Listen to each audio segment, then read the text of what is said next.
মন্দিরে যাচ্ছিস? উফ, ঠিক বেরোবার সময় পিছু ডাকে। হ্যাঁ যাচ্ছি। কেন? আমিও যাব।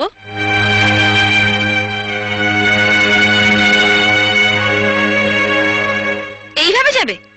এই পোশাকে? লোকে ভাববে চৌধুরী বাড়ির বউ আর ঝি যাচ্ছে।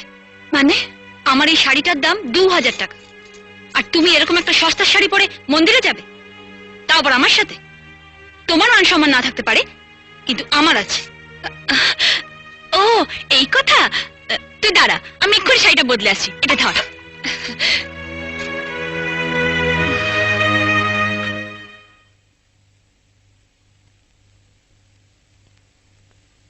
টিয়া আমি রেডি, ঠিক আছে? এ কি? এটা তো আমার শাড়ি। তুমি পরেছো, তোমার লজ্জা করছে না? বলো, দামি শাড়ি পরার যখন অতই শখ, নিজের বরকে বলো না কিনে দিতে। সে মুহূর্ত নেই। ভিখারি কোথাকার। কি বলছিস তুই টিয়া? তুই আমি তুই যা, আমরা বোনের মতো।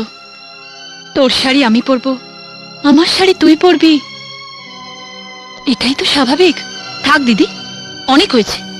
আবার না বলে বসো তোমার বরকে আমি রাখবো, আমার বরকে তুমি রাখবে, সেটাও স্বাভাবিক। টিয়া কি আবার চোখ রাঙানো? খোলো খোলো বলছি আমার শাড়ি। টিয়া, খোলো আমার শাড়ি। ছেড়ে দে। টিয়া, ছাড়ো আমাকে। খুলে দাও আমার শাড়ি। দাও আমার শাড়ি। খোলো। টিয়া, খুলে দাও আমার শাড়ি। কি হলো? শাড়ি কেন খোলো? টিয়া, আমার শাড়ি দিয়ে দাও। দিয়ে দাও আমার শাড়ি। আমি খুলে দিচ্ছি, আমাকে ছেড়ে দে। খোলো। ছেড়ে দে। খোলো আমার শাড়ি। খুলে দাও।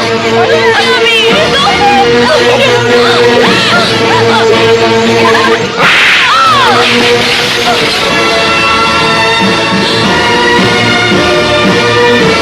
টিয়া, ওঠ। তুই আমাকে চড় মারলে, আমার গায়ে হাত তুললে। হ্যাঁ তুললাম। ইচ্ছে করছে তোমার সাথে সম্পর্কটা শেষ করে দিতে। ভবিষ্যতে কোনো দিন যদি আমার দেবীর মতো বৌদিকে তুমি অপমান করো, তাহলে তোমাকে আমি জ্যান্ত পুঁতে ফেলবো।